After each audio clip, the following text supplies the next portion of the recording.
बघा मागचे आणि आताच्या नवीन धोरणाची आणि पुढं काय तिचा विश्वास तुम्हाला बोलायचं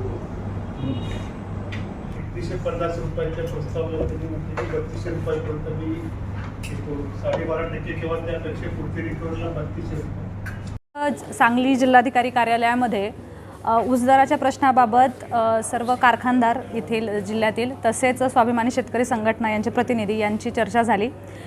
या चर्चेदरम्यान ज्या कारखान्यांची रिकव्हरी ही 12.5%च्या वर आहे तर तो विषय मागच्या मीटिंगपासून राहिला होता तर त्या बाबतीत निर्णय झालेला आहे आणि दोन्ही पक्षांनी एकत्र येऊन सामंजस्य दाखवून 3175 एक रकमी दिले जाईल अशा पद्धतीचं या मतावरती त्यांनी एकमत झालेलं आहे.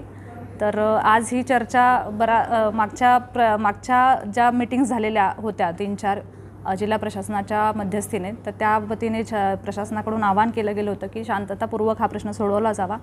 यामध्ये दोन्ही पक्षकारांनी एक सामंजस्य दाखवून एका मतावरती आलेले आहेत. त्याबद्दल मी त्यांचा आभार मानते आणि लवकरात लवकर शेतकऱ्यांची देयके देखील देण्यात यावीत अशा पद्धतीचं देखील आम्ही आवाहन केलेलं आहे. एक रकमी FRP त्यांच्या खात्यावर त्यांनी जमा करणार असं सांगितलं. हो 3175 असं मान्य केलेलं आहे.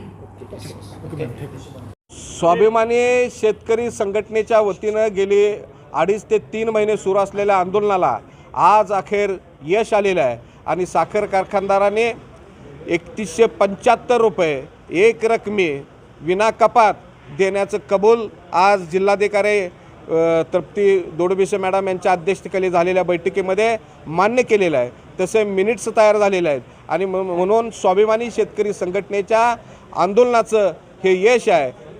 3,000 ते 3100 आले, 3100 3150 आले आणि आजच्या बैठकीमध्ये त्यांनी 3175 रुपये देण्याचं कबूल केलं आणि स्वाभिमानी शेतकरी संघटनेच्या आंदोलनाला ही फार मोठं यश मिळालेलं आहे. मात्र या यशावरच स्वाभिमानी थांबणार नाही.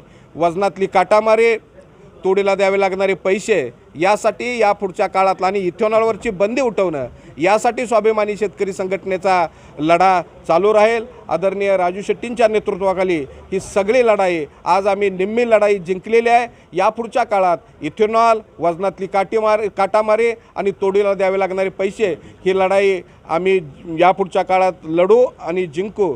गेल्या वर्षीचं पाठीमागचं 3,000 रुपयाच्या आत ज्यांनी 100 दर दिलेला आहे त्यांनी 100 रुपये देण्याचं यापूर्वीच मान्य केलेलं आहे आणि 3,000 रुपयाच्या वरती ज्या कारखान्याने दर दिलेला आहे त्यांनी 50 रुपये देण्याचं यापूर्वीच कबूल केलेलं आहे आणि दुष्काळी भागातले जे कारखाने आहेत त्यांनी 3100 रुपये देण्याचं यापूर्वीच त्यांनीच डिक्लेअर केलं होतं.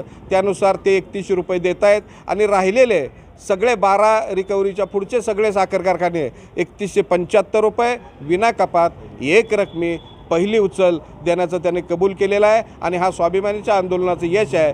या बैठकीसाठी यापूर्वीचे जिल्हाधिकारी राजा दयानिधी, प्रभारी जिल्हाधिकारी तृप्ती दोडबिसे मॅडम आणि पोलीस अधीक्षक डॉक्टर तेलीसाहेब यांचं प्रचंड मोठं सहकार्य लाभलं. जिल्ह्यातल्या कारखानदारांचं मी आभार मानतो. या लढाईमध्ये लढलेल्या प्रत्येक ऊस उत्पादक शेतकऱ्याचं मी अभिनंदन करतो. कारण आज संघटना जिंकली असली तर हे यश राबणाऱ्या तळागाळात लढणाऱ्या ऊस उत्पादक शेतकऱ्याचं आहे आणि त्यांनाच हे यश आम्ही समर्पित करतोय. Press the bell icon on the YouTube and never miss another update.